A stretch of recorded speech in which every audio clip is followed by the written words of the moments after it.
Welcome to Nani మీ సేవ. తెలంగాణలో 2 లక్షల మందికి కొత్త పెన్షన్లు ఇస్తానని తెలంగాణ ప్రభుత్వం అయితే జారీ చేసింది.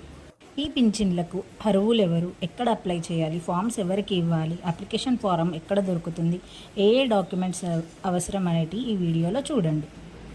జూన్ 2 తారీఖు అయితే గవర్నమెంట్ 2 లక్షల మందికి పెన్షన్లు అయితే ఇస్తామని చెప్పింది.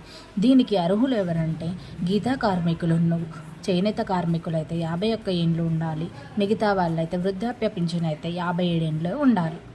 చాలామందికి ఆధార్ కార్డులో ఉన్న ఓటర్ ఐడి కార్డులో డేట్ ఆఫ్ బర్త్ అనేది డిఫరెన్స్ అనేది ఉంటుంది. దానికి గవర్నమెంట్ అయితే మనకి ఓటర్ ఐడి కార్డులో ఉన్న డేట్ ఆఫ్ బర్త్ అయితే కన్సిడర్ చేస్తుంది. ఒకవేళ మీకు ఓటర్ ఐడి కార్డులో ఏజ్ ఉన్నట్టయితే మీరు పెన్షన్కి అప్లై చేసుకోవచ్చు. పెన్షన్ ఎక్కడ అప్లై చేయాలంటే మీరు ఒకవేళ విలేజ్లో ఉన్నట్టయితే గ్రామ పంచాయతీలో ఇవ్వండి, సిటీలో ఉంటే మున్సిపాలిటీలో ఇవ్వండి.